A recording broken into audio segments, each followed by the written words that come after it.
calculate branch circuit size and overload protection for multiple motors, firstly, determine the full load amps, or FLA, for each motor. Use NEC Table 430.250 for three-phase motors and Table 430.248 for single-phase motors. These tables provide the FLA based on horsepower and voltage. For a 460 volts, three-phase, 50 horsepower motor, the FLA is 65 amps. For a 75 horsepower motor, the FLA is 96 amps. For a 100 horsepower motor, the FLA is 124 amps. Secondly, calculate the minimum branch circuit ampacity. According to NEC 430.24, the branch circuit conductors supplying several motors must have an ampacity not less than 125% of the full load current of the highest rated motor plus the sum of the full load currents of the other motors in the group. In this case, the 100 horsepower motor is the highest rated. Therefore, the calculation is 1.25 times 124 amps plus 65 amps plus 96 amps, which equals 155 amps plus 65 amps plus 96 amps, which equals 316 amps. The minimum branch circuit ampacity is 316 amps. Thirdly, select the conductor size. Use NEC Table 310.15b16 to determine the appropriate conductor size based on the calculated ampacity. For example, using copper THHN conductors, you might need a 350 kcmil conductor, which is rated for 320 amps in the 75 degrees Celsius column. Fourthly, calculate the overload protection. Each motor must have overload protection to protect the motor control apparatus, and motor branch circuit conductors against excessive heating due to motor overloads and failure to start according to NEC 430.31. The overload protection device should be sized per NEC 430.32. For motors with a service factor of 1.15 or greater, or a temperature rise of 40 degrees Celsius or less, the overload protection should not exceed 125% of the motor's FLA. For other motors, it should not exceed 115% of the motor's FLA. Assuming all motors have a service factor of 1.15 or greater, the overload protection for the 50 horsepower motor should not exceed 1.25 times 65 amps, which equals 81.25 amps. The overload protection for the 75 horsepower motor should not exceed 1.25 times 96 amps, which equals 120 amps. The overload protection for the 100 horsepower motor should not exceed 1.25 times 124 amps, which equals 155 amps. Fifthly, determine short circuit and ground fault protection. Each motor branch circuit must have short circuit and ground fault protection according to NEC 430.51. This protection is intended to protect the circuit against short circuits or ground faults, but not against overload. The maximum size of the short circuit and ground fault protection device depends on the type of device. For inverse tined circuit breakers, the maximum rating is typically 250% of the motor's FLA, according to NEC 430.52 cone. For fuses, the maximum rating can vary depending on the type of fuse. For the 50 horsepower motor, the maximum circuit breaker size is 2.5 times 65 amps, which equals 162.5 amps. The next standard size is 175 amps. For the 75 horsepower motor, the maximum circuit breaker size is 2.5 times 96 amps, which equals 240 amps. For the 100 horsepower motor, the maximum circuit breaker size is 2.5 times 124 amps, which equals 310 amps. Sixthly, consider group motor protection. When several motors are supplied by a single feeder, NEC 430.53 allows for group motor protection under certain conditions. This allows you to use a single short circuit and ground fault protective device for the entire group of motors, rather than individual protection for each motor. This is permitted if the overload protection for each motor is sized according to 430.32. The short circuit and ground fault protected device does not exceed the values calculated in 430.52, and the installation meets the requirements of 430.53.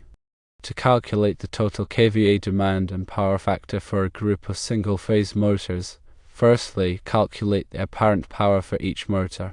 Apparent power, measured in volt-amps, or VAR, is calculated by dividing the real power, measured in watts, by the power factor. The formula is apparent power equals real power divided by power factor. For the 1 kilowatt motor, the apparent power is 1000 watts divided by 0.8, which equals 1250 volt-amps. For the 2 kilowatt motor, the apparent power is 2000 watts divided by 0.8, which equals 2500 volt-amps. For the 3 kilowatt motor, the apparent power is 3000 watts divided by 0.8, which equals 3750 volt-amps. For the 4 kilowatt motor, the apparent power is 4000 watts divided by 0.8, which equals 5000 volt-amps. Secondly, calculate the total apparent power. Add the apparent power of each motor to find the total apparent power. The total apparent power is 1250 volt-amps plus 2500 volt-amps plus 3750 volt-amps plus 5000 volt-amps, which equals 12,500 volt-amps, or 12.5 kVA. Thirdly, calculate the total real power. Add the real power of each motor to find the total real power. The total real power is 1 kilowatt plus 2 kilowatts plus 3 kilowatts plus 4 kilowatts, which equals 10 kilowatts. Fourthly, calculate the total power factor.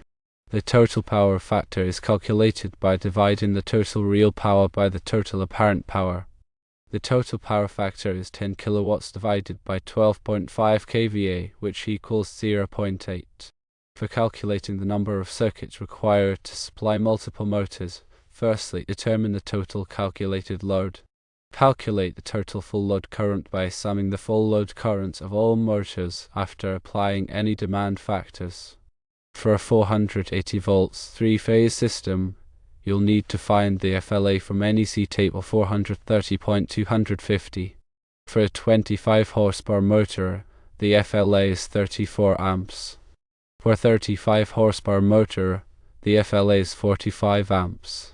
For a 50 horsepower motor, the FLA is 65 amps. For a 60 horsepower motor, the FLA is 77 amps.